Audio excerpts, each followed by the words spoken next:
So, good morning. This is the 10th lecture of Metallurgy and Material Science. In this class, we will study about mechanism of crystallization. So, crystallization, or initially we have another term that is called phase transformation. Phase transformation. What is phase transformation? So, this phase transformation is very important for material processing. And in this phase transformation, we change the phase of the material from one state to another state. For example, we can change the state of material from liquid to solid, or we can change the state of material from gaseous state to liquid state. Okay, or we can change from solid to liquid. So all the things are called a phase transformation. So by this phase transformation, the material its structure or its physical or chemical characteristics of the parent phase and the final phase will be different. Okay, we know the entire structure of liquid and solid of same material is different. The arrangement of atoms is different, or the interatomic force between the atoms are different. So the chemical as well as physical characteristics of the material will be different in different phase.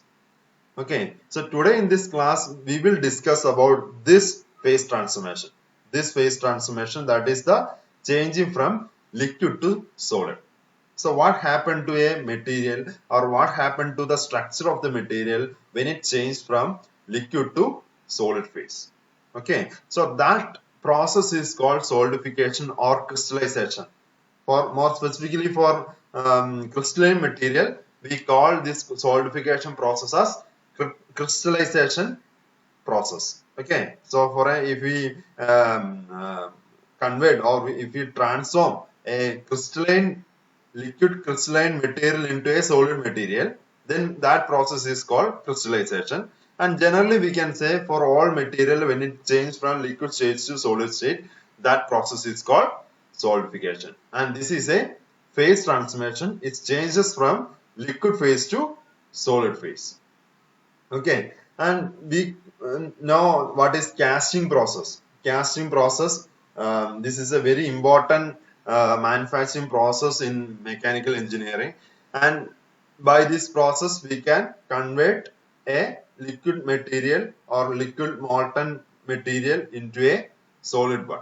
Okay, and we know the casting process is basically starts from 4000 BC with the stones and metal molds for casting copper. Okay, we know there's an era called casting. Initially the before 4000 BC, initially humans develop is different tools using casting process. Okay, so this is the oldest manufacturing process, and in this process we actually prepare, or we actually manufacture different components by changing from liquid molten metal into a solid state. Okay, so that is the solidification process. So next we are going to study what happened to the microstructure of the material when it changes from liquid to solid states. Okay, so we already discussed about single crystal. So for a single crystal, the atoms are orderly arranged for a long range order. Okay, orderly and periodically arranged for a length of long range order. This is called a single crystal, and within the crystal we can see only one orientation. Every atoms are oriented in a single direction within the crystal. Okay, that is why this is called single crystal. And crystalline solids are composed of in our engineering activities we commonly use polycrystalline material. And what is polycrystalline material? In a polycrystalline material, the crystalline solids are composed of collection of many small crystals called grains. Okay, so We already discussed about polycrystalline material. Okay, for a polycrystalline material, we have number of such grains. Number of such grains, such irregular grains, and this polycrystalline material is a collection of such a number of. This is called a single crystal is called grain. Okay, a single crystal is called grain.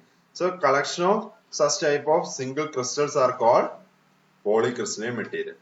Okay, so for example, this is a polycrystalline material. Within this polycrystalline material, this one is the single crystal. This is called grain. Okay, and we can see within the within a polycrystalline material, we can see different orientation grains. For example, in this grain, the orientation may be in this direction, but in this grain, the orientation may be in this direction. Okay, so within the grain, the orientations are same for all atoms, but when we compare different adjacent grains, the orientation may be different. And the separation region between the two grains are called grain boundary. Okay, separation region between two grains. So we already discussed all these things in the last class. And so the grain structures and defects developed during solidification of liquid metal. So what happened during casting process? During casting process, first we prepare a molten metal. We have a molten metal or molten material, okay, which is in liquid state, which is in superheated state, very high temperature. This temperature will be above the melting point of the material. Okay, and when we pour this in the casting process, we pour this molten material into a mold. For example, this is a mold of a particular compound. This is a mold of a particular compound, and we pour this molten metal into this mold. And this molten metal here, the molten metal during the solidification process, or we maintain a cold atmosphere around this mold. Okay, we maintain a cold atmosphere. So there will be heat transfer from this molten material into the atmosphere. A heat transfer will take place from the molten material, because this is a very superheated state, maybe a superheated state, or its temperature is greater than the melting point temperature, but the atmosphere temperature will be lower than that of this temperature of the molten metal. So there will be heat transfer from the molten metal into the atmosphere. Okay, and after some time, what happened? The cooling process takes place, and this liquid molten metal changes to solid phase, or it's solidified. Okay, that is the casting process. So the solidification of pure metal is called crystallization. It's the transition from liquid state to solid state. Okay, so when we cool a molten metal, it changes from liquid state to solid state. That process is called crystallization or solidification, and this is a phase transformation process.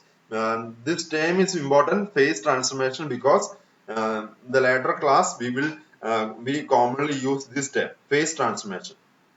Okay, phase transformation is nothing but it changes from one phase to another phase. The phases are solid, liquid, gaseous stages are the different phases of the material. So it changes from one phase to another phase. Okay, and during the transformation from this liquid stage to solid stage, or transition from liquid stage to solid state, actually there are two stages for this transformation. What are they? First one is nucleation, and second one is the growth of nucleus. Okay, these are the two processes or two stages involved when it converts from liquid stage to solid state. Okay, these are the two important stages or process for the phase transformation from liquid to solid, the nucleation and the growth of the nucleus. And again, this nucleation process can be divided into heterogeneous nucleation and homogeneous nucleation, and this difference is because of the atmospheric condition or surrounding condition. Okay, and we will discuss this what is homogeneous and heterogeneous nucleation. So the nucleation is the first stage in the phase transformation from liquid to solid, and the first after nucleation, the nucleus starts to grow, and the entire liquid is converted into solid. Okay, so these are the two stages of the solid liquid to solid transformation. So next one is mechanism of crystallization, the nucleus formation. That is the first stage where this nucleus is not the center of the atom. We have a particle inside the atom that is called nucleus. But here this nucleation or nuclear formation is not the center, atomic center nucleus, or the process of developing the center of the atom. Okay, it is the nucleus of solidification process. Actually, this nucleus is the cluster of number of atoms. So, for example, if you take a container,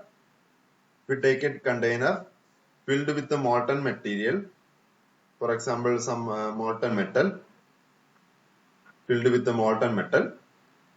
Okay, in any point of this metal container, at any point of the container, some atoms are joined together.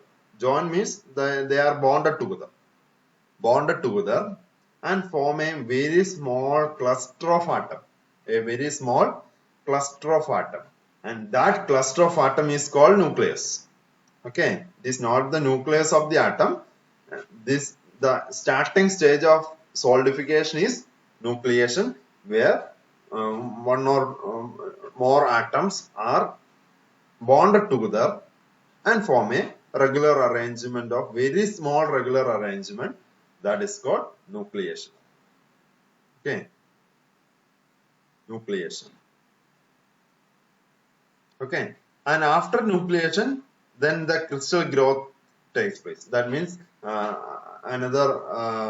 surrounding atoms, again from the liquid, the surrounding atoms attached to this nucleus, and the growth of the nucleus takes place. That is the crystal growth. Okay, so these are the two stages of phase transformation. Okay, and at the freezing point, the kinetic energy of the liquid and the solid will be equal. I will explain what is that. But this potential energy of liquid and the solid will not be equal. Okay, so when this freezing or when this solidification start, there will be a temperature for solidification. For example, in case of ice, water converted to ice. Water converted to ice. At what temperature? The water is converted to water is in liquid state, ice is in solid state, and this transformation takes place at a 0 degree Celsius. 0 degree Celsius. That is called freezing point. Okay, and during the freezing point, the kinetic energy of liquid and a solid will be equal. Kinetic energy of solid and liquid will be equal.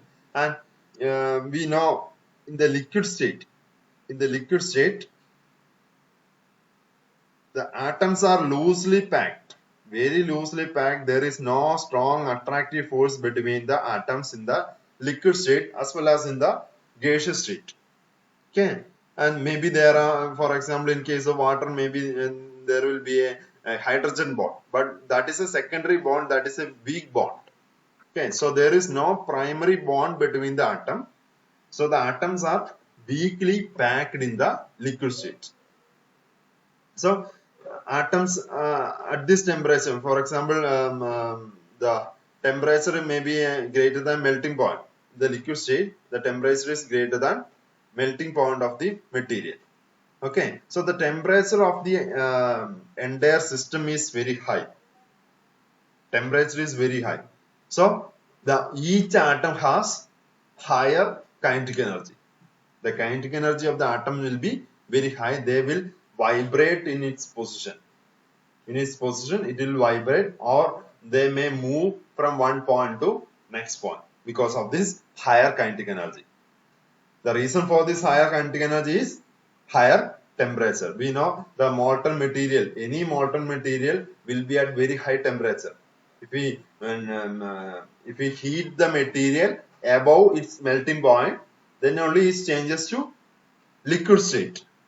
Okay, it changes to liquid state. So all the material which is in the molten or liquid state will have higher temperature, and because of this higher temperature, the kinetic energy of the liquid will be, or the each atoms of the liquid will be, liquid phase will be higher. Okay, it has very high kinetic energy, and because of this high kinetic energy, the atom can move in the medium, or in the liquid medium, as well as it can vibrate in a very high amplitude in its position. Okay, each atom has higher energy. But what about the solid state?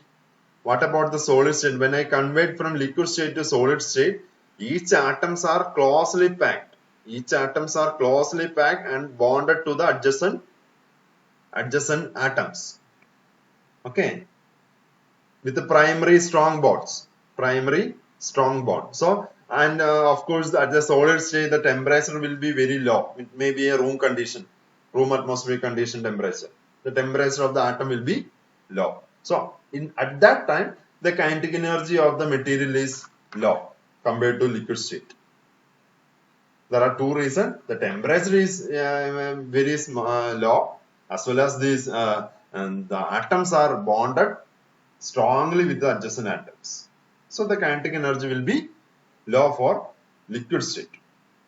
So when a particular material convert from liquid state to solid state, what happened to the kinetic energy? The kinetic energy will decrease from higher value to lower value. Okay, because in liquid state the kinetic energy is very high, but in solid state the kinetic energy is low. So when it convert from higher liquid state to solid state, the kinetic energy will be decrease. Okay, so I am taking a particular material, for example steel. I am taking steel. So 1538 degrees Celsius. Okay, which is in the melting point temperature. For example, 1548 degrees Celsius. So which is greater than that of the melting point of the steel material. Okay. So then I am extract the heat from the molten material, and its temperature reduced from 1448 to 1438. Its temperature reduced from 1148 to 1538 degree Celsius. Okay, so this is the freezing point of the material. 1538 is the freezing point of the material, and when it decrease this temperature from 1548 to 1538, what happened? The kinetic energy will decrease. The kinetic energy will decrease, and when it reaches the freezing point or melting point, what happened? The kinetic energy of the liquid will be equal to the kinetic energy of the solid. Okay, both will be equal. Okay, so in the liquid state, the kinetic energy is very high, but in solid state, the kinetic energy is low, and in between, there will be a freezing point. Actually, at that temperature, the liquid is converted into solid, and in this freezing point, the kinetic energy of both the liquid and the solid will be same. Okay, so that is the first condition for solidification. But the potential energy will not be equal. Potential energy will not be equal in the freezing point. The potential energy of the liquid and the solid will be different. And the potential energies depend upon the bond energy. You know what is bond energy? What is bond energy?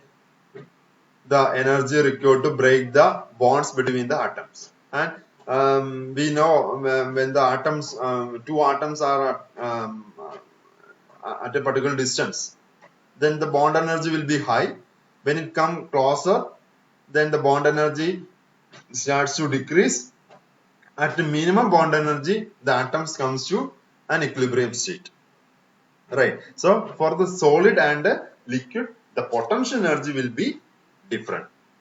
Okay. So this is the different types of nucleation. Basically, this is the two type, heterogeneous and homogeneous. And main difference is that for a homogeneous nucleation, there is no preferred nucleation site. Everywhere, anywhere in the liquid region, the nucleation can start. Maybe the nucleation can start here, or maybe here, nucleation can start. So there is no preferred location for nucleation. That is for homogeneous nucleation. And it will be spontaneous and it will be random. Okay, it will be spontaneous and the location and as well as the direction will be random. Okay, so that is called homogeneous nucleation. But in heterogeneous nucleation, the nucleation will be on a preferred sites. There are some preferred sites for this nucleation. Okay, what are they? The preferred sites are boundary or molding wall. Okay, so if you take a container for storing this molten metal, the nucleation may start on the wall of the container, or the liquid surrounding the wall of the container starts to form a nucleus. Okay, so there are some advantages for nucleation when the liquid is in contact with this wall of the container, or maybe any boundary. For example, I am inserting a rod here, so there is a chance for nucleation in the surface of this rod.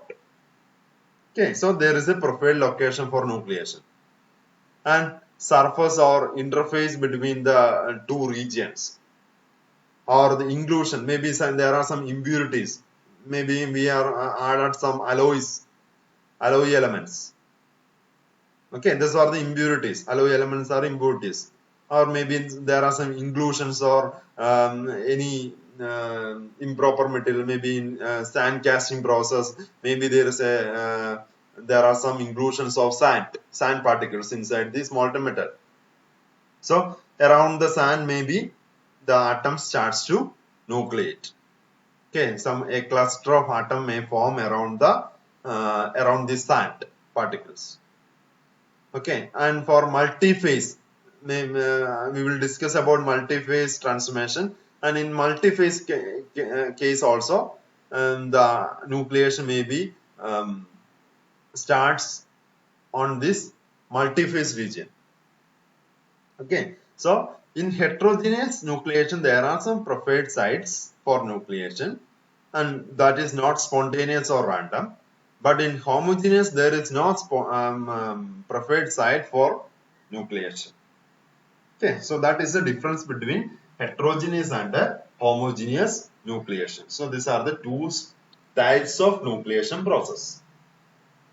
So the liquid which is inside the container, and this is a homogeneous nucleation. The nucleus is formed.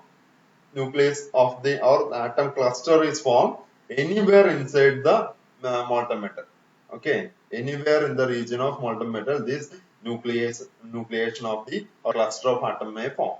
But in case of heterogeneous, the nucleus will form in some preferred location, like the boundary of the container. Okay, so next we will discuss about homogeneous nucleation. That means there is no preferred location for nucleation. That is called homogeneous nucleation. So in the liquid state, atoms of any material will be of constant motion due to higher kinetic energy. We already discussed about the higher kinetic energy at the liquid state or molten material state. The temperature of the material is very high. So because of the higher temperature, the kinetic energy of the material also will be high in the liquid state. The atoms do not have a definite arrangement in the liquid state. We already discussed about this. So here we can see there is no specific arrangement for the atoms. Okay, atom can easily move inside this liquid area because the atoms are bonded together with a very weak bond, like a hydrogen bond or any secondary bond. Okay, so there is no strong bond between the atoms, so atom can move anywhere in the liquid region. So there will not be any definite arrangement of atom compared to a strong, a solid material. Okay, in solid material we have a definite arrangement and a perfect primary bond between the atoms. So what happened when the material temperature is brought down? When the material temperature of the molten material temperature is brought down, what happened?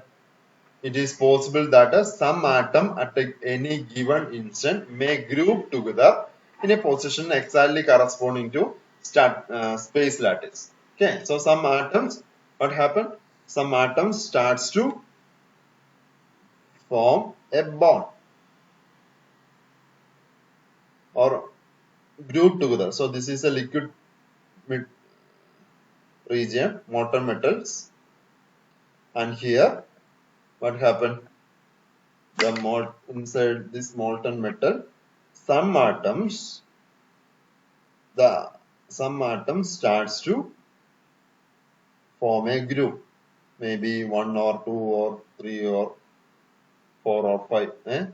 Okay, some atom forms a group. The group is formed by a primary bond. And this grouping will be a regular arrangement. That means the grouping will be around the crystal lattice, space lattice. Okay, it may be this is maybe phase-ended arrangement. The atoms position the four corners of the unit cell and the faces of each faces of the unit cell. So maybe this arrangement may be like that.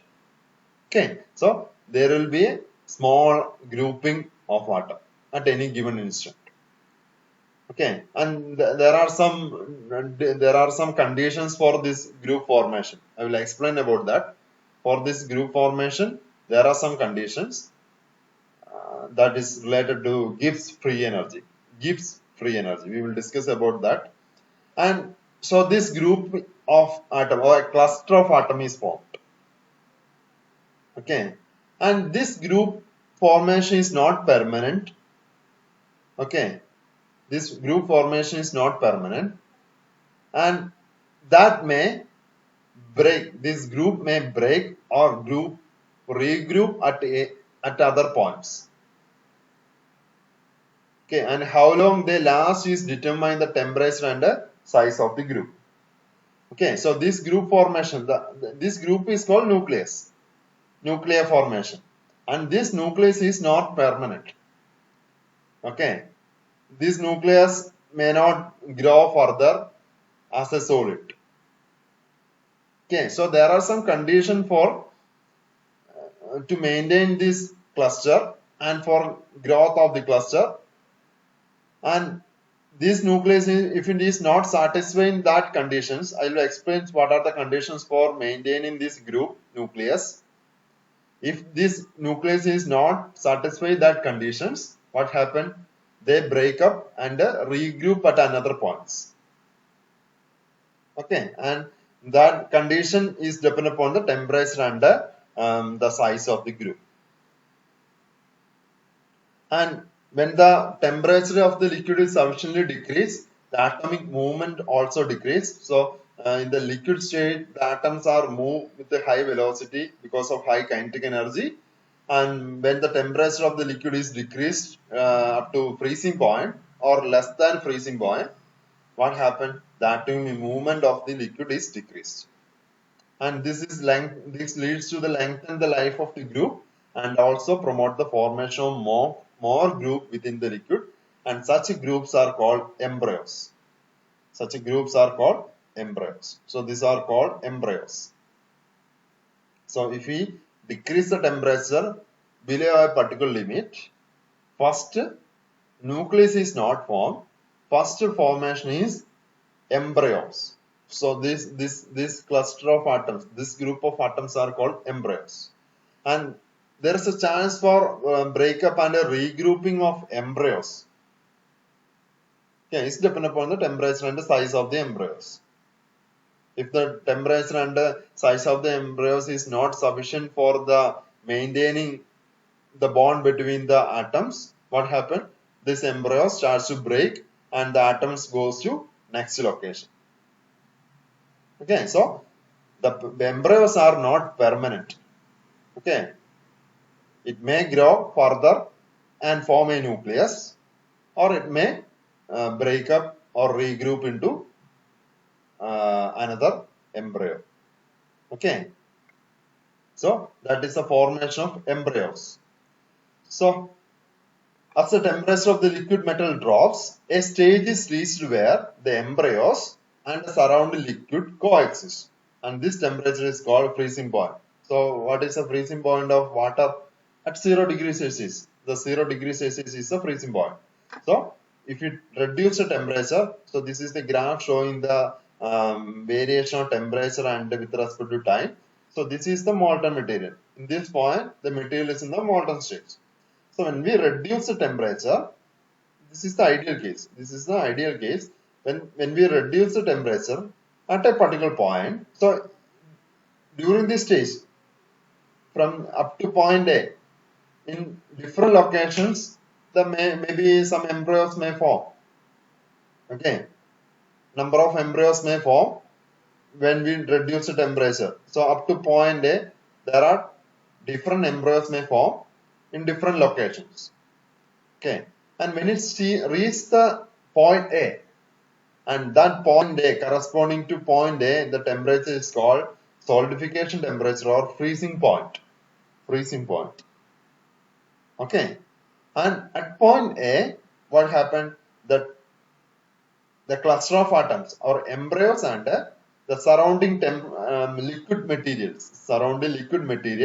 coexist. Okay, both coexist at the point A. Then again, at the freezing point, without any change in temperature, we maintain the freezing point between A and B. So here we can see between A and B there is a time lapse. At the same time, the temperature is constant. Okay, so this is the point A of freezing point where solidification begins, and at the point A there are some embryos formation. After A to when it moves from A to B, every embryo starts to grow, and at the point B, every embryo starts to changes to nucleus, and this nucleus are grown and form a solid material. At point B, the solidification process will complete. Okay, then from B to downward, the solid temperature reduces. Okay, so this is the graph showing the solidification process of pure metal in ideal case. It's an ideal case.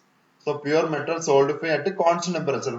Here we can see pure material is solidified at a constant temperature. For example, in case of water freezing at 0 degrees Celsius.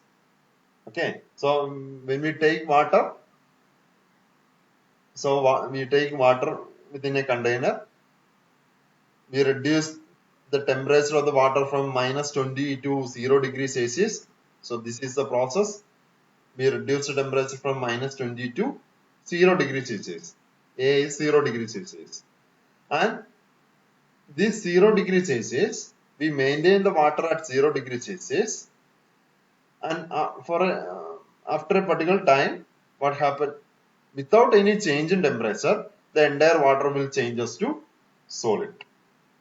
Okay, so there is no change in temperature. So water can exist in liquid state at 0 degrees Celsius, as well as it can exist in solid state during 0 degrees Celsius. And between this A to B, some heat may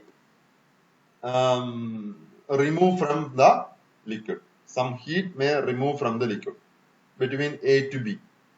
Okay, what is the name? What is the name of that heat? Latent heat. Latent heat is removed from the material. Delta H or delta Q. Delta Q. This is called latent heat. So the latent heat is removed from the material, and when we remove the latent heat, the liquid which is in the state of A changes to solid which is in the state of B.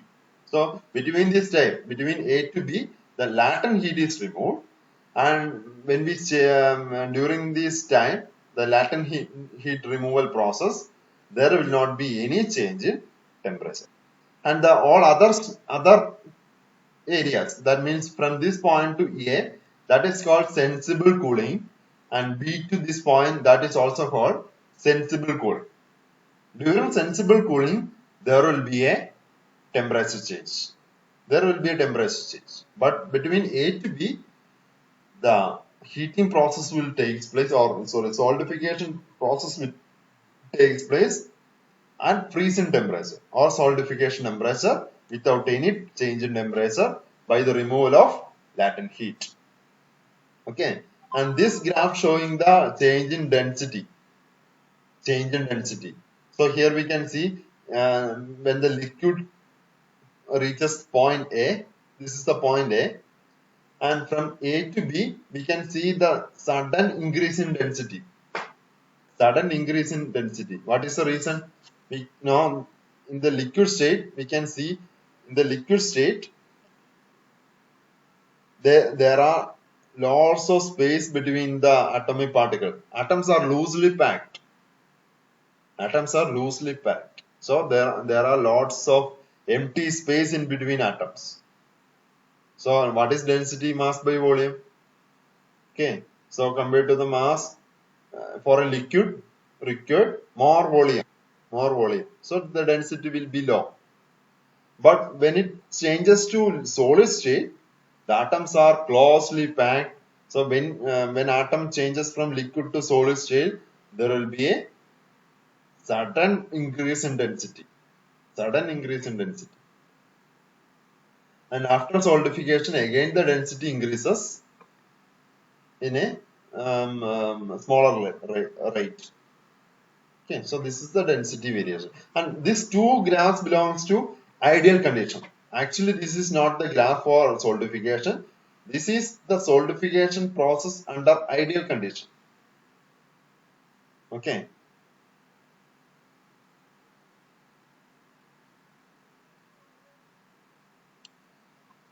And but in case of what happened to ice? Is this graph is true for ice? For example, we fill water, we fill a bottle with water.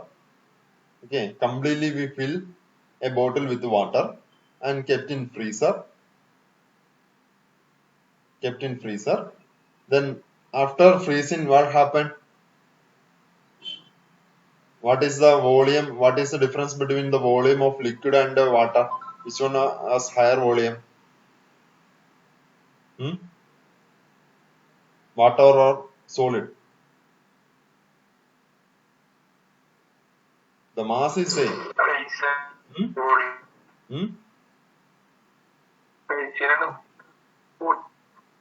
The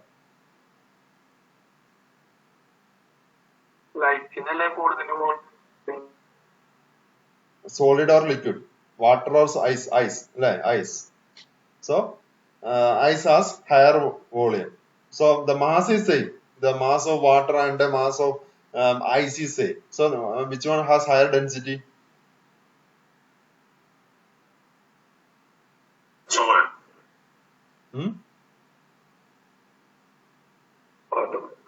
Water.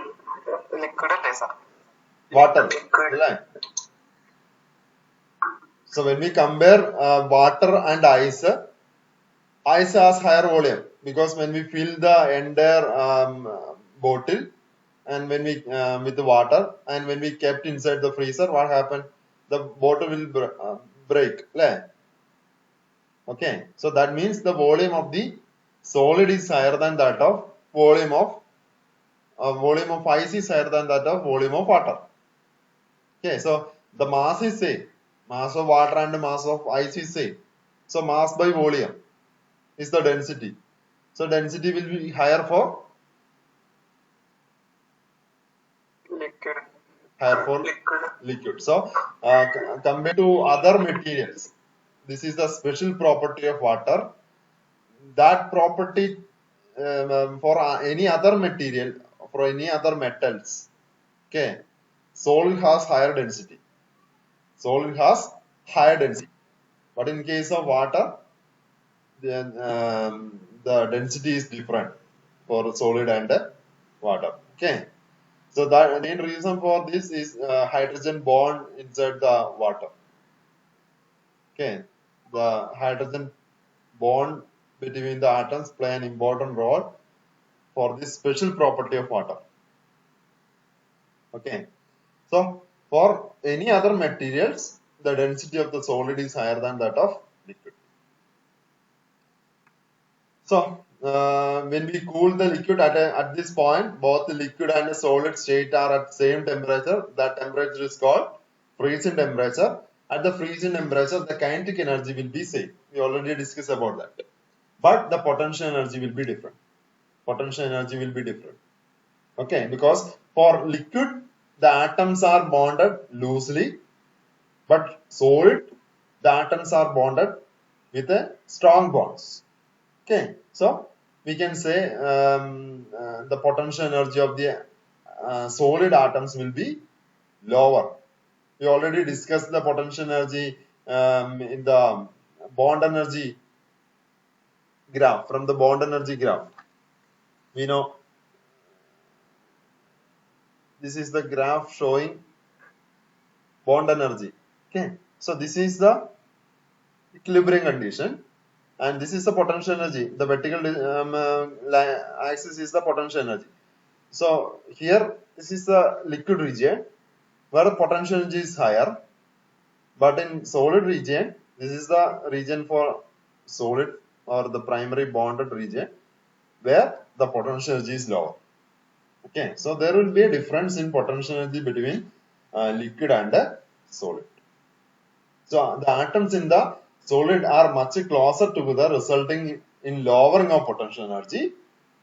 Okay, and the solidification occur with the release of energy. The difference in potential energy between the liquid and the solid state is known as latent heat. Okay, so in liquid state, in this graph, this is the region of liquid stage. The atoms are loosely packed, or there will be a distance between two atomic particles.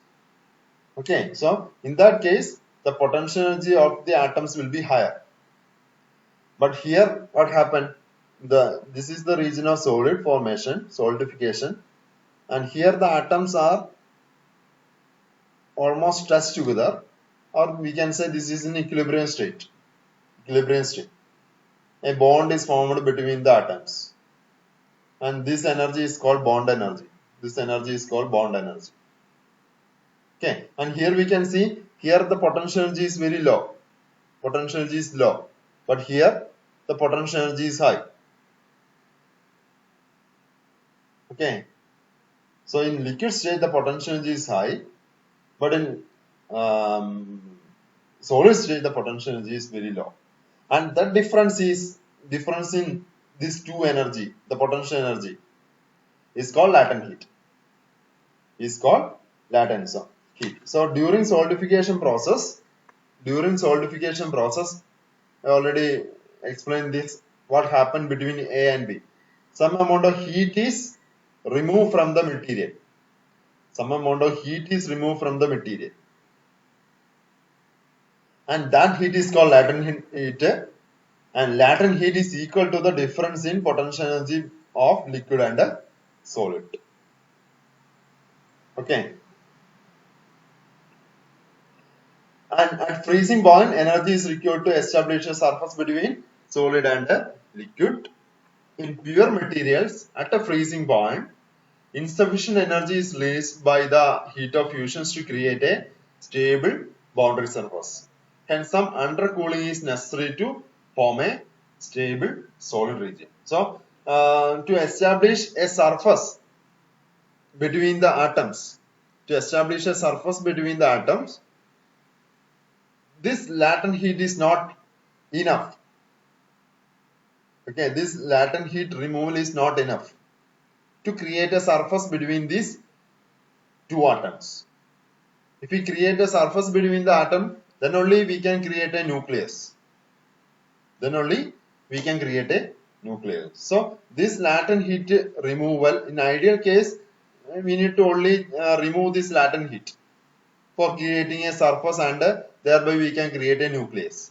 But in actual case, this latent heat removal is not enough to create a surface between the atoms and thereby for the creation of nucleus. Then what we do? We do undercooling. We do undercooling.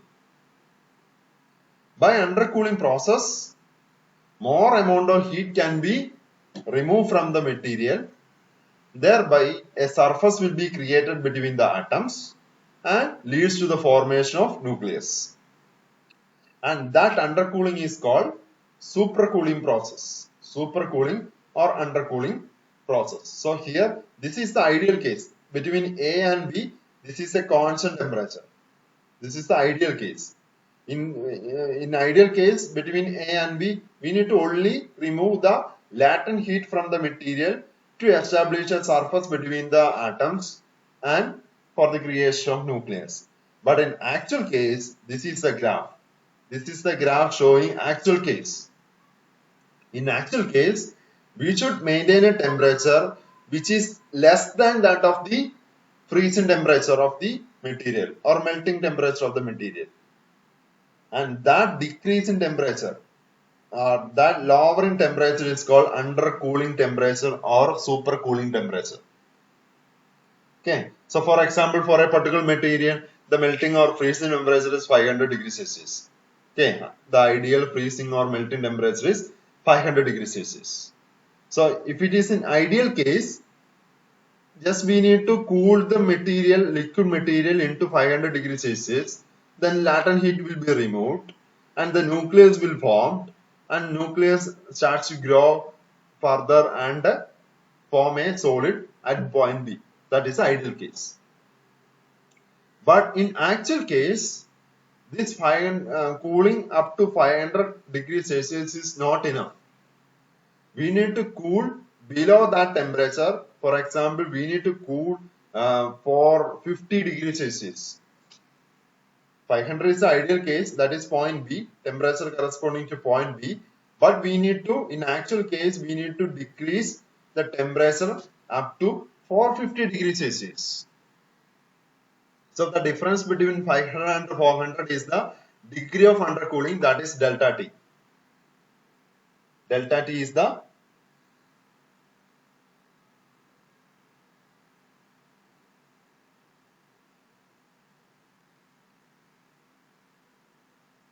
So this temperature difference is called delta T or degree of undercooling. So in actual case, this degree of this undercooling or supercooling process is required to develop a surface between the atoms and thereby the formation and growth of nucleus. Okay.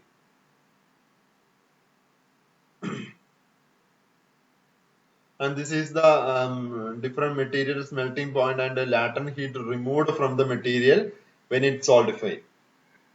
Okay, so aluminum 660 and the iron 1537. Okay, these are the different melting point. Corresponding latent heat removal. How much amount of heat is removed when it converts from liquid to solid state. And this latent heat removal is the constant temperature process. Constant temperature process between A and B. This is the latent heat removal process A to B. And here we can see between A to B there is no change in temperature. Okay. But these two processes are called sensible cooling process. Okay, sensible cooling process. These two slanting lines. So after this supercooling or undercooling, what happened? The nucleations, initially some embryos are formed. So these are called embryos. But after undercooling or supercooling, this embryo is converted to nucleus or nuclei. Okay, so these embryos are unstable in nature. These embryos this embryo may dissolve or disgroup at any stage of solidification. Okay, so these embryos are unstable in nature. But when we undercool this molten material to a particular value, then this embryos changes from unstable conditions to stable condition. And the stable embryos are called nuclei. Nuclei will not further dissolve or disgroup into individual atoms. Okay, so nucleus are stable in nature. So when we undercool the liquid material, this kind of nucleation occurs uniformly throughout the liquid, and the nucleus grows further by adding more and more atoms to it, which leads to a small solid region, and such a solid region is within the liquid is called nuclei. Okay, so this is a stable solid region, which is a stable one. This is very important. Nuclei are stable one. So further atoms are added to these embryos and a stable region is formed, that is called nucleus. Subsequent to the formation of nuclei, release of heat of fusion takes place, that is latent heat, and the temperature will be rise to freezing point again. So here we can see in this figure, we can see first there is a dip in temperature, then there is a rise in temperature. From A to C there is a dip in temperature, decrease in temperature, then C to B there is a increase. Okay, this is the reason after the formation of nuclei. So at the point C, entire nucleus will be formed. When the nucleus is formed, some amount of heat energy will removed from the material. So by the removal of the heating energy, again it's reached to point B. But when the material changes from C to B, some amount of heat is removed from the material. So this loss of heat to the surrounding lower the temperature again and making more atoms to freeze. That leads to that accelerate the more atom freezing. So these atoms may attach themselves to already existing nuclei or form nuclei of their own. Thus the process of solidification continue apparently at constant temperature till the entire liquid is transformed into solid. Okay.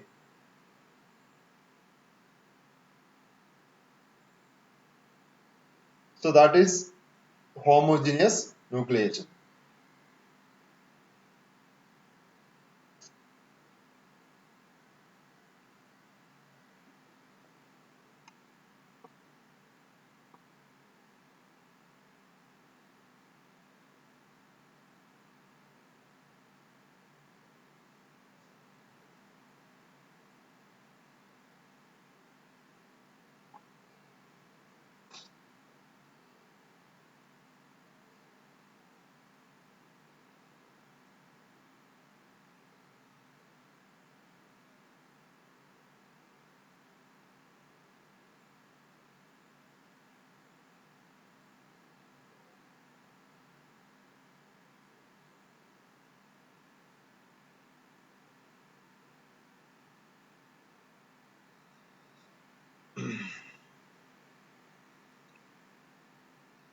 So next we will discuss some thermodynamic terms related to nucleation. Some thermodynamic terms.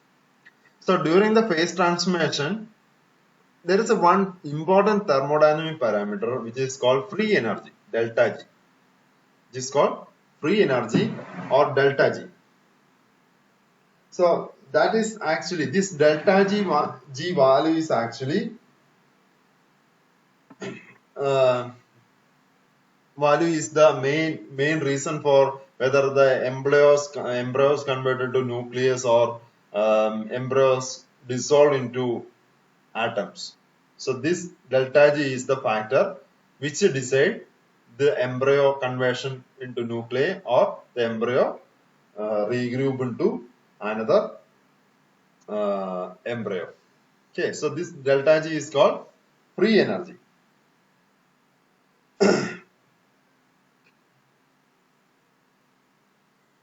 And the transformation occur only when delta G has a negative value. Delta G has a negative value. So delta G composed of these two terms, delta GS and delta GV. Okay, so the energy is involved in homogeneous nucleation. These are the two terms in free energy, that is delta G for volume and delta G for surface, or surface energy and volume energy. The first one, the delta GV, this one. This is the free energy difference between the solid and liquid phase. Okay, free energy difference between the solid and liquid phase, and this is the volume free energy. This is called volume free energy. Okay, and here this is delta GV. This is called volume free energy. So this is how much amount of energy released by liquid to solid transformation. This volume free energy is nothing but this is the amount of energy released when it convert from liquid to solid transformation. And delta G is a change in free energy per unit volume between the liquid and solid. Free energy change for a spherical nucleus of radius r is given by 4 by 3 pi r cube delta GV. Delta GV is the free energy, volume free energy per unit volume. Per unit volume. So for example, consider this small cluster of atoms. This is actually a cluster of atoms. For example, maybe this is a cluster of atoms or embryos. And assume that the embryos are formed in a spherical shape with a radius r. The embryos are formed in a spherical shape with a radius r. Then what is the volume of that embryo? 4 by 3 pi r cube. So from the liquid, some atoms are clustered together and form a spherical shaped embryo. And its radius of the embryo is equal to r. Okay, and this boundary is the solid liquid, this one, the solid liquid interface. All the surrounding regions are liquid, and this is a very small cluster of atoms called embryo, and its radius is r, its volume is 4 by 3 pi r cube. And delta G is the free energy change. That is a function of internal energy and enthalpy. So those are the thermodynamic terms. So this free energy, delta G, is the amount of energy removed from the system when some amount of liquid is converted into this spherical embryo. Okay, when some amount of molten liquid is converted into spherical embryo, some amount of energy will be removed, and the energy per unit volume is called delta GV. Delta GV. Okay, so this is delta GV. What is the total free energy? Then what is the total free energy of that sphere? That will be equal to 4 by 3 pi r cube into delta GV. For example, because this delta GV is this free energy per unit volume. So the total free energy will be delta GV into volume. So 4 by 3 pi r cube into delta GV, that is the total free energy. Total volume free energy. Okay. And so here assume that a nuclei of the solid phase from the interior of the liquid as the atom cluster together, similar to the packing in the solid phase. And this is the cluster of atoms.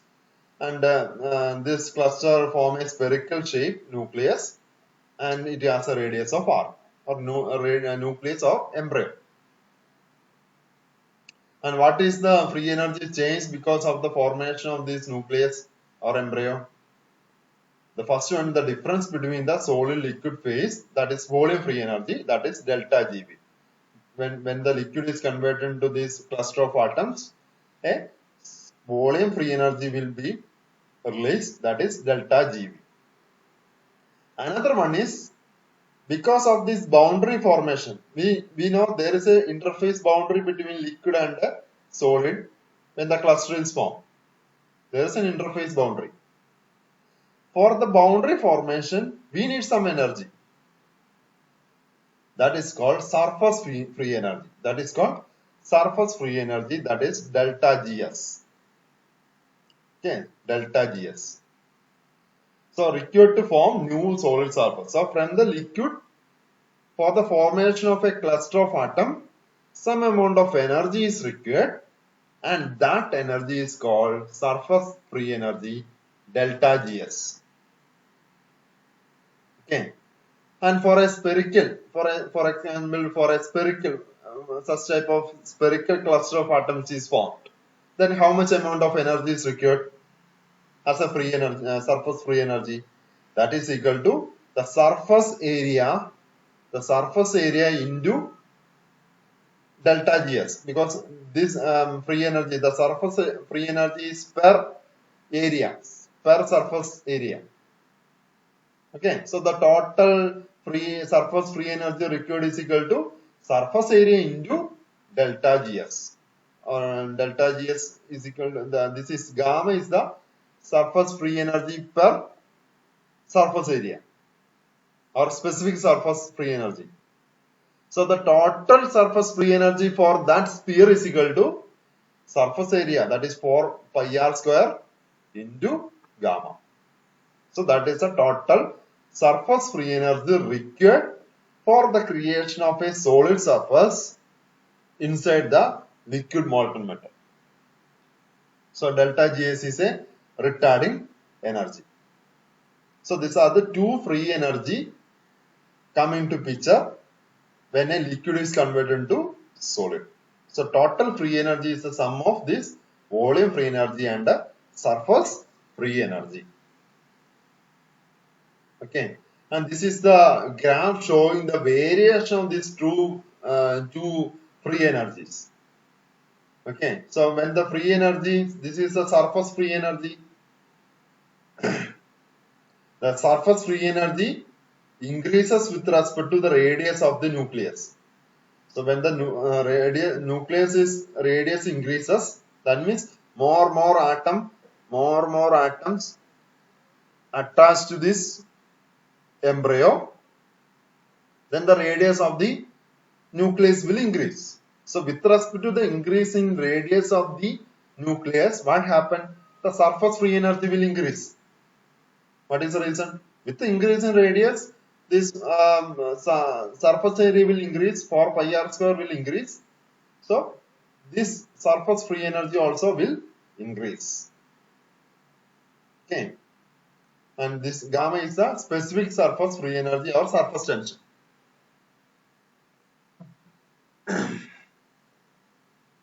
Okay.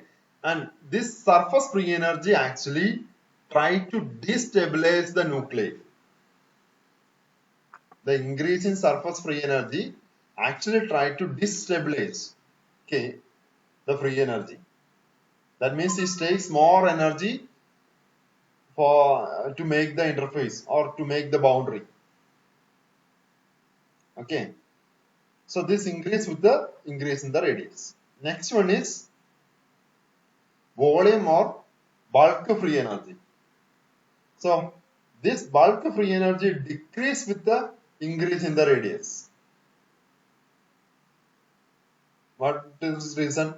More heat energy is released with respect to increasing the cluster diameter or radius.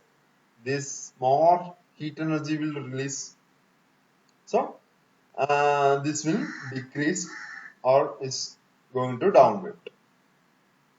Okay, and this volume free energy actually stabilizes the nucleus. That is trying to stabilize the nucleus. So to increase the size or to stabilize the nucleus without any dissolving or without any disgrouping of the nucleus, for the further growth of the nucleus, there should be a negative free energy. The total free energy is equal to surface free energy plus volume free energy. So this is the graph showing, the green one is the graph showing the total free energy, sum of the surface free energy and the volume free energy. And from here we can see up to a point the total surface, so total free energy is increases, then it starts to decrease. Then it starts to decrease. And this point is called critical radius point. This corresponding radius is called critical radius, and this free energy is called threshold free energy. And from this point, the free energy, total free energy starts to decrease. And for stable nucleus, when the liquid is converted to solid, for a stable nucleus, the free energy should be negative. Total free energy should be negative. Then only we can form a stable nucleus. If it is increasing, then at that time the surface free energy will be dominating, and that try to destabilize the nucleus. So the nucleus will not grow further. It starts to destabilize or starts to dissolve again into liquid. But to further growth of the for more stable nucleus, we need a radius which is greater than that of the critical radius. Okay. So that is the transformation occur. The transformation from liquid to solid occur when delta G has a negative value. The delta G should be, the total free energy should be a negative value. From here to it starts to decrease. Okay. So the critical radius is this point. This is the this radius is critical radius, and for a particular cluster of atoms, particular cluster of atom, if R is less than R dash, nucleus starts to shrink. Then starts to dissolve. The nucleus will not further grow if R is less than R dash. The radius of the nucleus is less than the critical radius R dash. But if the radius of this nucleus is greater than that of R dash, the nucleus starts to further grow and which will result into a solid. So that is the some thermodynamic term related to the formation of nucleus. So we already discussed about that. So when the nucleus is above critical radius, this is the critical radius. When the nucleus is above critical radius, the energy is lowered by growing into crystal. It leads to the dissolving of the above critical radius leads to the formation of nucleus and further growth of the nucleus. And if it is less than R dash, it's lowered energy by redissolving. Okay. And this is the amount of undercooling required for some material. And actually by undercooling process, we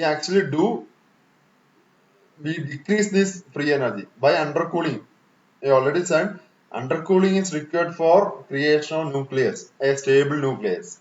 So by undercooling, actually we decrease the total free energy into negative side. Okay. So this is the amount of undercooling observed in different materials. For the Fe, it is equal to 295. So actually it is 1538 degrees Celsius, the melting temperature. But we need to decrease the temperature further 295 degree for the solidification for the beginning of the solidification. And this is the amount of surface free energy, and this is the heat of fusion. And this is the graph showing the critical radius versus delta T. And if the embryos is inside this region, inside this line, okay, in this region, then and this region may redissolve into liquid.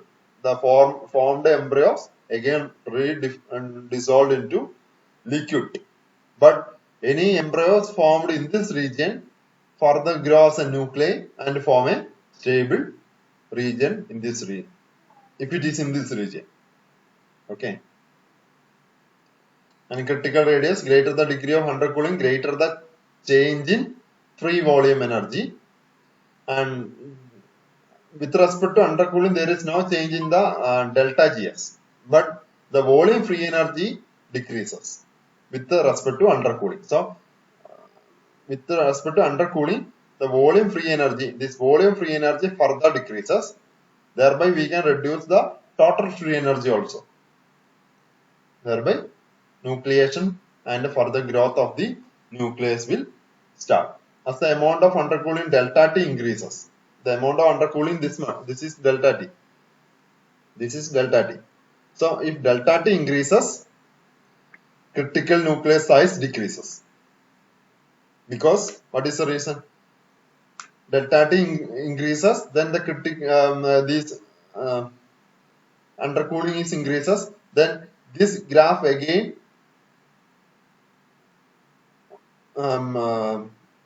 this graph will have more slope. That means it will be in this position. Okay, it will be like this if we give more undercooling.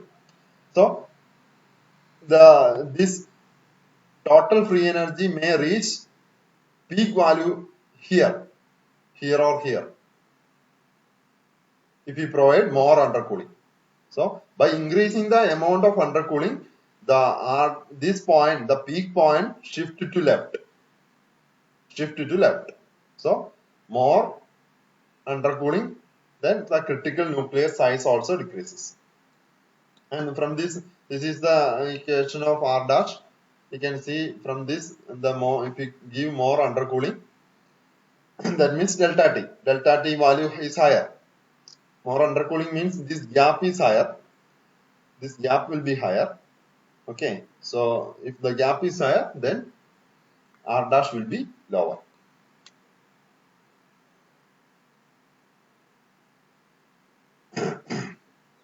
So that is about homogeneous nucleation.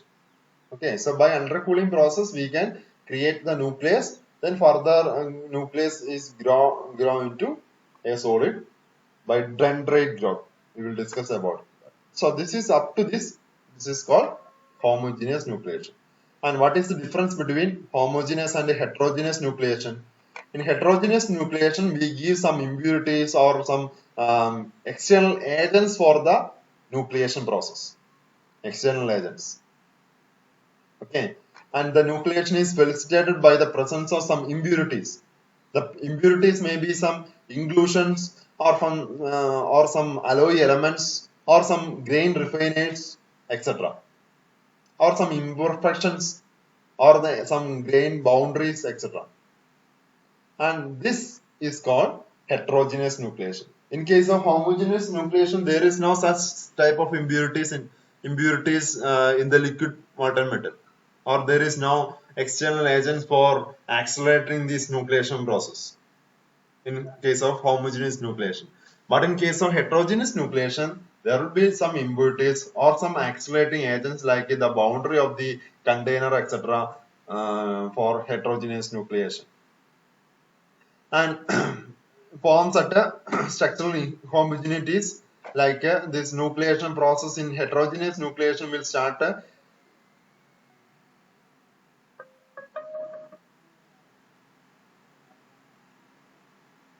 heterogeneous nucleation will start in the container surface or some impurities or grain boundary or dislocations, etc. We will discuss what are they. The grain boundary already discussed. Dislocation will discuss in the coming lectures. So this nucleation starts in these regions. The liquid phase much easier since stable nucleating surface is already present. So here we require only less supercooling or undercooling, because here we have some agents for nucleation. What are the agents? The container surface may be an agent, or impurities inside the molten metal, or some some grain refiners, maybe some agents. So that actually accelerates the nucleation process. Okay, so the amount of undercooling is very less in case of heterogeneous nucleation.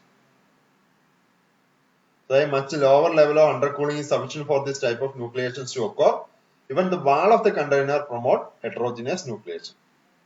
And some additional grain refiners for molten metal can produce fine grained grains. For example, niobium.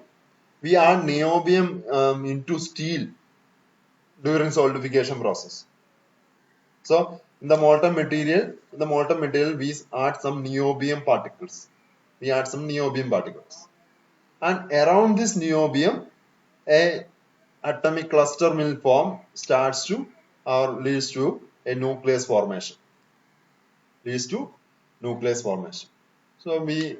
this grain refiners is actually accelerate the nucleation, and thereby we can control the grain size and grain structures also. We can control the structure, microstructure, by adding this grain refiner. Okay, and the grain refiner actually solidify earlier and to form a large number of small solid particles in the liquid, and this leads to the formation of nucleus around the grain refiner. Okay, and this is called heterogeneous nucleation. So there are some external agents to promote the nucleation process in heterogeneous nucleation process. And this is the heterogeneous nucleation. Nucleation occurs in the liquid on the surface of structural material like insoluble impurities. It may be a container wall, it may be a grain refiner, or some impurities or some alloy elements, etc. Okay, so the structures, all these things are nucleating agents. Lower the free energy required to form a stable nucleus. We already discussed we should decrease the free energy. But in case of homogeneous nucleation, we use undercooling to decrease the free energy. But here we use different nucleating agents to decrease the free energy. Okay, and nucleating agents also decrease the critical size R star required for nucleation. Smaller amount of undercooling is required to solidification. Here in this heterogeneous, we don't need any type of undercooling because there are some nucleating agents for lowering the free energy.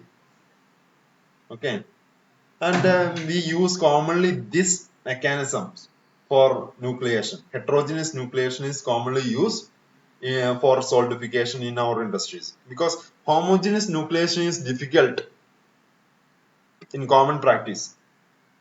We should maintain a particular temperature container, or there should not be any impurities in the molten metal. There are different conditions to develop a homogeneous nucleation process. But in actual practice, commonly we solidify molten material with heterogeneous nucleation process. Already we have containers, there are some impurities inside the molten material. So that all these nucleating agents will accelerate the nucleation process. So that leads to heterogeneous nucleation process. Okay. After nucleation, so after heterogeneous or homogeneous nucleation, the nucleus is formed. So different location of the container, the molten material is converted to some clusters of nucleus, and each cluster is like this. It's a regular arrangement of atoms. Each atoms occupy in the lattice point of atoms. Okay, so such a different nucleus are formed, and again if we reduce the temperature or during the solidification process, each nucleus starts to grow by attaching more atom into that nucleus. Okay, and this attachment of adjacent atoms, liquid atoms, the atoms in the liquid phase to this nucleus is actually into the lattice point. That means the attachment will be a regular manner. This will be a regular ordered arrangement. So crystal grow continue in 3 dimensions. The atoms attaching themselves in certain preferred directions or orientations usually along the axis of the crystal, gives rise to the characteristic tree-like structures called dendrite. So here we can see this is the direction. Each nucleus has different orientation. Each nucleus has different orientation. Maybe this nucleus in this direction, and this nucleus is in this direction. So you can see when we represent each atoms with this rectangular shape, we can easily identify the direction. So we can see each nucleus growth is in different orientation. Within the nucleus or all the atoms attached into a particular nucleus will be of same orientation, but different nucleus attachments has different orientation. And this starts to further grow as a tree-like structure. The growth of the nucleus is like a tree-like structure. And that tree-like structure is called dendrite. Okay, that structure is called dendrite, and that growth is called dendrite growth. So the nucleus is further grow into a solid material like a dendrite growth, like a tree-like structure growth. Since each nucleus is formed by chance, the crystal axes are pointed at random. So there is no preferred location for the nucleus. The nucleus may develop anywhere inside the molten material. Okay, there is no preferred location for the nucleus development. So it's formed randomly at any location inside the molten material. So the dendrite growing from them will grow in different directions. The growth will be here. We can see this is the direction for this nucleus, and this is the direction for this nucleus. So each nucleus has different direction or orientation. So after we can see after the growth is the picture showing the growth, completion of growth of the nucleus. There is no regular arrangement for the entire solid. There is no perfect direction, but we can see within a group. This is a group. Here the arrangement is uniform or the orientation is same, and within this group, the orientation is same. And each this type of group, and each group is developed from single nucleus, and this group is developed from one nucleus, this group is developed from other nucleus, and this is from another nucleus. And after growth, at some point, the one crystal, this is called crystal or grain. Okay, each group is called crystal, single crystal or grain, and each grain collide with the next adjacent grain. And in between, we have a space with the random orientation. And within this region, there are some atoms, and the orientation of the atoms in this region will not belongs to the orientation of this atom, this region of atom, or this region of atom. The orientation in this region, in the boundary region, will be different from that of this atom, this cluster of atom, and this cluster of atom. Okay, this is randomly oriented atoms region in between these two grains, and that region is called grain boundary, and this is the microstructure of that solidified metal, and here we can see the grain boundary. Okay, so this is the growth of the atoms. And so here the growth has a primary arm, secondary and tertiary arms. The dendrite growth. So I will show the dendrite growth. So this is the figure showing the dendrite growth. Initially the nucleus formed, then this is the cluster nucleus, some addition of the atoms into the nucleus during the undercooling process, and further this nucleus grow like a dendrite structure, a tree-like structure. This is the dendrite structure. And further the dendrite growth takes place, and at a point the adjacent dendrites growth stopped in the grain boundary regions, and in between the two dendrite a grain boundary will form. So this is the complete picture showing the solidification process. Okay, and the entire process up to this process will happen between this point and this point. Okay, the freezing area. And for a dendrite, so this is the nucleation process. Okay, some nucleus are formed randomly around the liquid region, and then some nucleus starts to grow, and here we can see the dendrite growth. And in this dendrite we have primary, secondary and tertiary arms. Okay, primary, secondary and tertiary arms. I will show another picture of dendrite. See, this is the dendrite growth. Here we can see this is the primary arm, and from the primary arm a secondary arm is formed. Okay, like a tree-like structure. This is like a tree-like structure. Okay, so this from the primary arm another secondary arm is formed. From the secondary arm another tertiary arm is formed. So like that way the dendrite grow inside the material region. Okay, so this is a primary arm and this one is a secondary arm. From the secondary arm another tertiary arm is formed. Okay, and it's like a twig, branches and a twig in a tree. Okay, so this is the dendrite growth. After the contact between, after a particular amount of growth, two adjacent dendrites come in contact, and at that time the dendrite growth will stop, and that contact region is called grain boundary. Okay,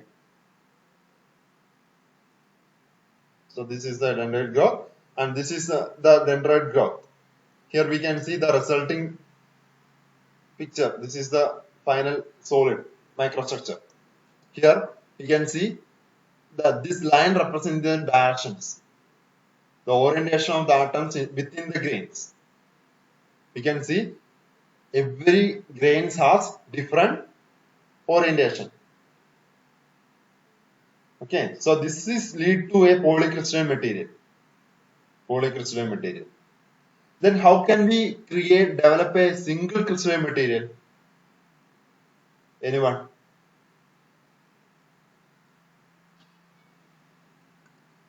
So this type of nucleation and growth will lead to a polycrystalline material, right? Because here we can see different crystals, different grains. So this is a polycrystalline material. And how can we develop a single crystalline material? Single nucleus. So single nucleus should form. During the solidification process, one single nucleus should form inside the molten metal.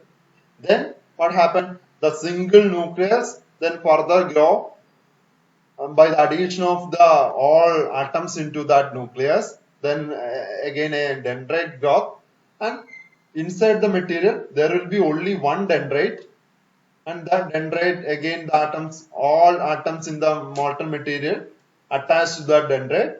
Finally we got only single crystal. For that we need a different cooling arrangement. We need to provide a controlled cooling arrangement. Okay, naturally if we cool a molten material, the resulting solid will be a polycrystalline material. Okay, the resulting solid will be a polycrystalline material because there will be more than one nucleus formation. Okay, when we naturally call, for example, if we take a container and we solidify iron or aluminium by natural cooling, that's the result into this type of polycrystalline material. But if we need a single crystalline material, we need a controlled cooling process. Thereby we can create a single nucleus, and from that single nucleus dendrites and the single crystal can be formed. And what is the reason for the irregular grain boundaries? There is no regular grain boundary. Okay, here we can see the grain boundaries are irregular in shape.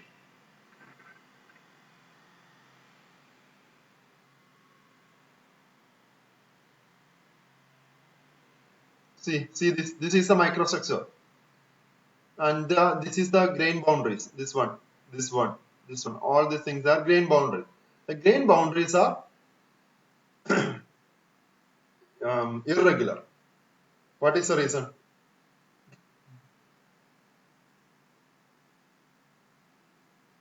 Anyone?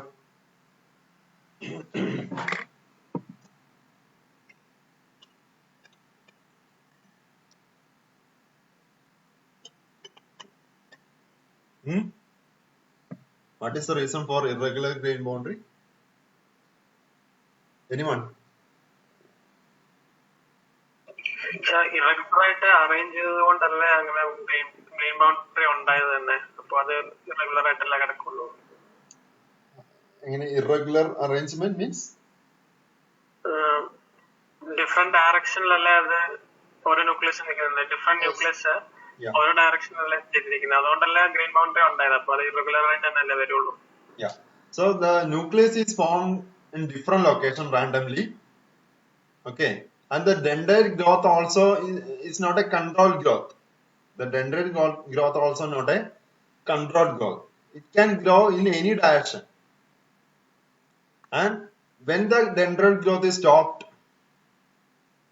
the dendrite growth stop when one dendrite come in contact with the adjacent dendrite. Here we can see this dendrite come in contact with the adjacent dendrite, then the dendrite growth stopped. But that contact will not be a straight line or regular curve, etc. That contact region will be a irregular shape, or the grain boundary will be a irregular shape. Okay, so here we can see here dendrite can grow in any direction, and the meeting of these two dendrite will be a irregular shape direction. Will be an irregular shape direction. So that is why the grain boundaries will be an irregular shape. So this is the picture showing the dendrites, and this is another one, the copper PLOids. Water, dendrites of water. This is the dendrite of water. So primary and secondary dendrite growth. This is another picture showing the dendrite growth, and this is the grain boundary. So this is the one grain, this is another grain. Here we can see the two grains has regular orientation of arrangement, regular periodic arrangement of atoms. And but here we can see when we compare this grain and this grain, the orientation of the atoms are different. Here the orientation is this direction, but here the orientation is this direction, and in between there are some atoms are arranged. And this is during the dendrite growth, this crystal or this grain, and this is another dendrite, and these two dendrite meet here, and in between there are some atoms, and these two atoms, the orientation of these atoms inside this region not belong to this atom or this atom. The orientation in this region will be different. Okay, this is very important, because for further class next strengthening mechanism, etc., we need this concept. Inside the region, the orientation of atoms is different from that this crystal and this crystal. Okay, these are different orientation. So this region is called grain boundary region. This region is the grain boundary region, and this is the grain, this is another grain. Okay, so this is the magnified view of this this image, this one.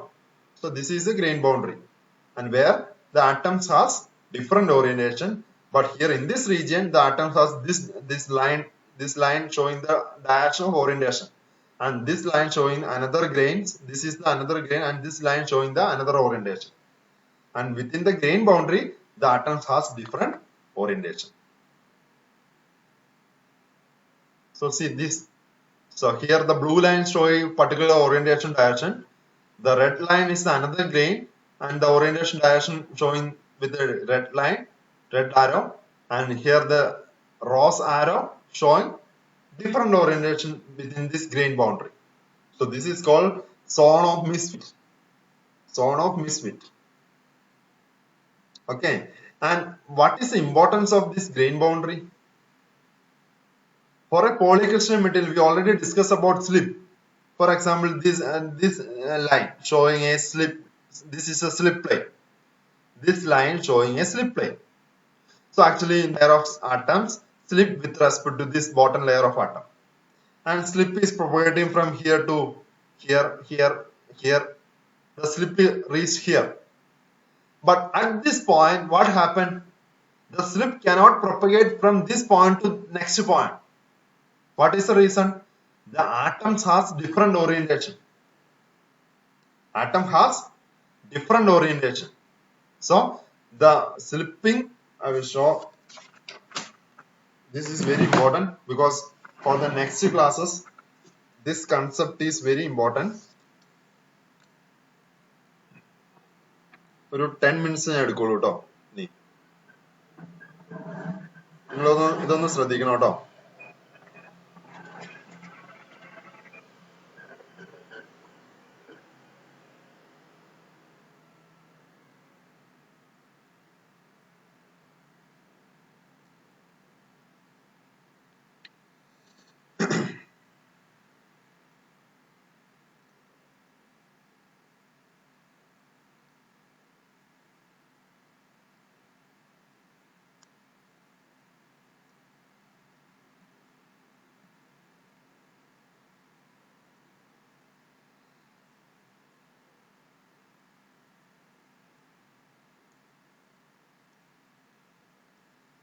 Okay, so here this is the for example, this one is a slip plane.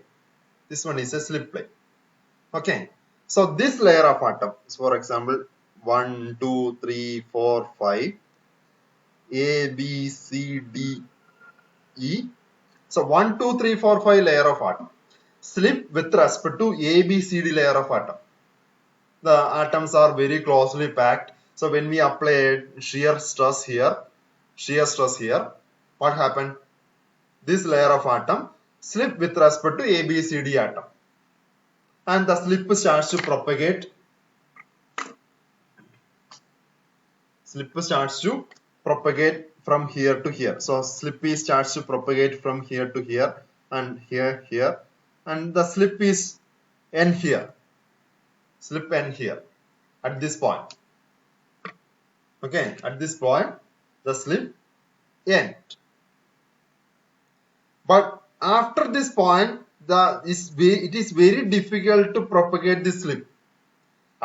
From this point to this point, the propagation of slip is very easy because the orientation of atom is same in this region. In this region, the orientation of atom is same.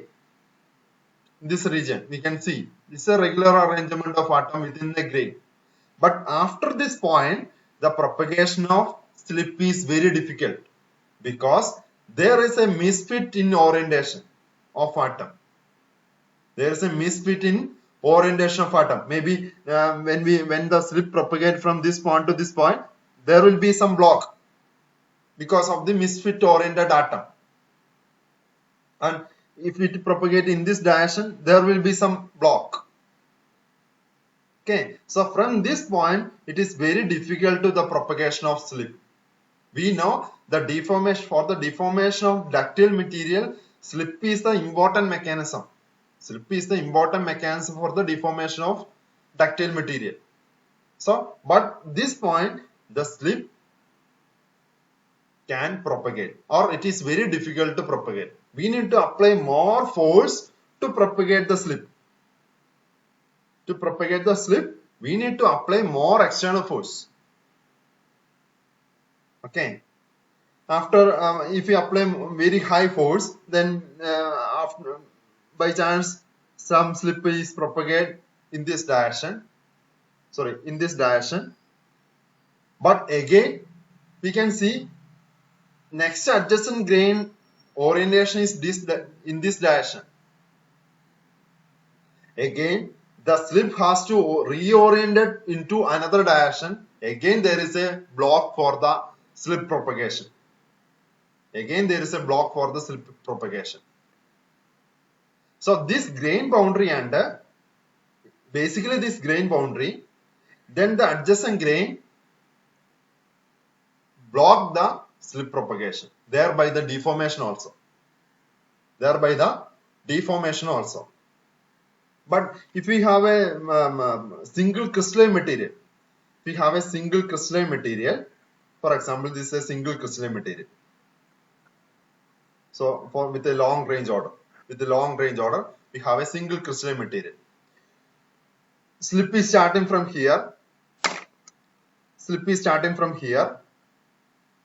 It can propagate entire solid without any barrier. It can propagate for a single crystalline material. That means it can easily deform. Single crystalline material can be easily deformed in that direction. In this direction, it can easily deform with a very small amount of force. But for a polycrystalline material, in this direction, maybe up to this point, the slip can be propagated within the grain. But when it reaches the grain boundary, it's very difficult to propagate. That is the reason for a polycrystalline material, it has more strength than that of single crystalline material. Because for a polycrystalline material, the deformation is more difficult because of this barrier of slip propagation. Okay, so the polycrystalline material, this is called boundary layer, grain boundary strengthening. Okay, this is a one type of strengthening mechanism of materials. It's called grain boundary strengthening. If we can provide more random orientation in the grain boundary, then strength of the material also increases. Okay, by some mechanisms, if we can provide more randomness in the orientation of the atoms in the grain boundary, then strength also increases. The reason is that the slip cannot propagate from the one grain to next adjacent grains because of this grain boundary presence. Okay, so this is called zone of misfit. See this, we already discussed in the high angled and a low angled grain boundary.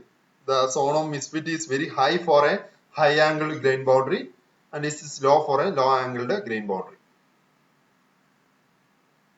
Okay, and have you seen this picture? Picture.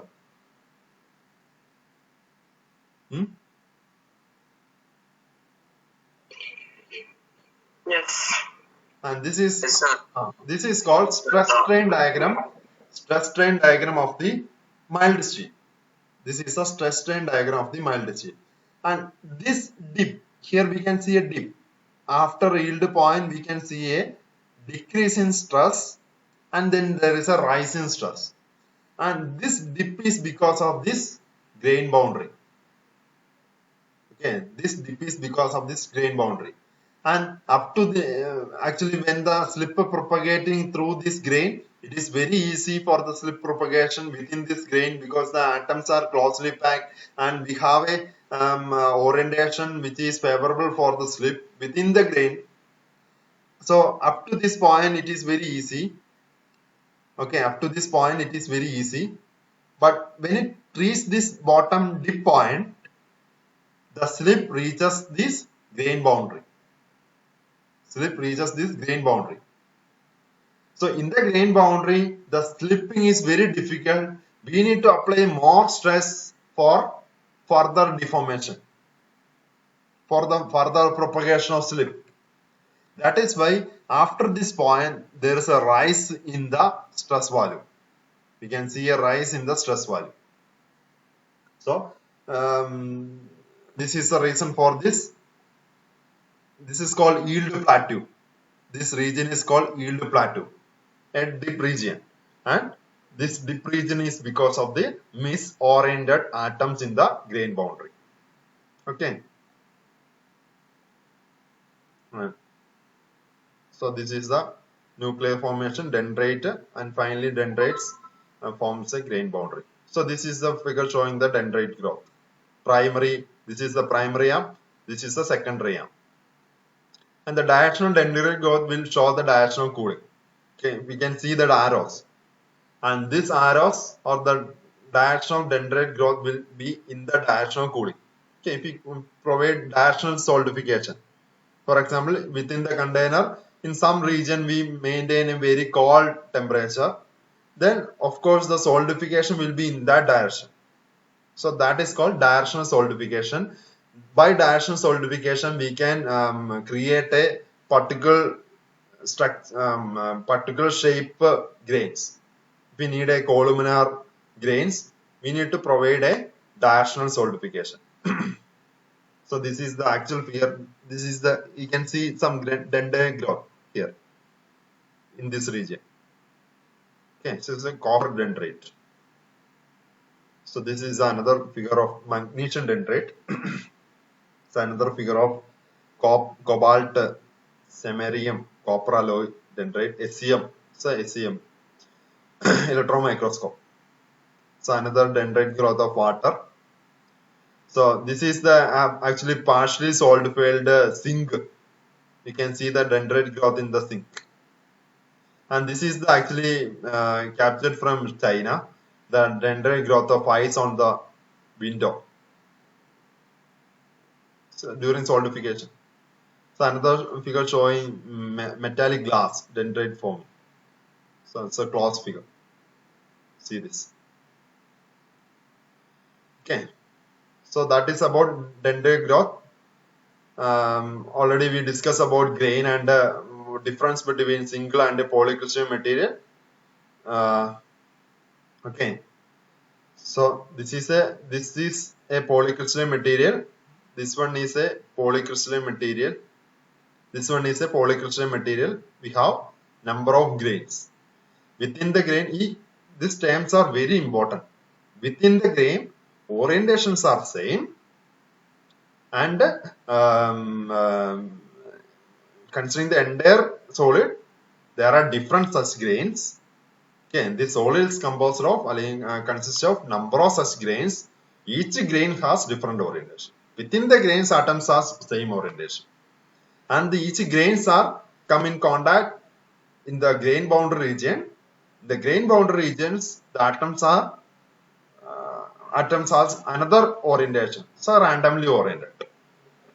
Okay, so grain boundaries and polycrystalline, single crystalline, all these terms are very important for the other next classes, future classes. Okay, so that is about the crystallization or solidification, nucleation and dendrite growth. Okay.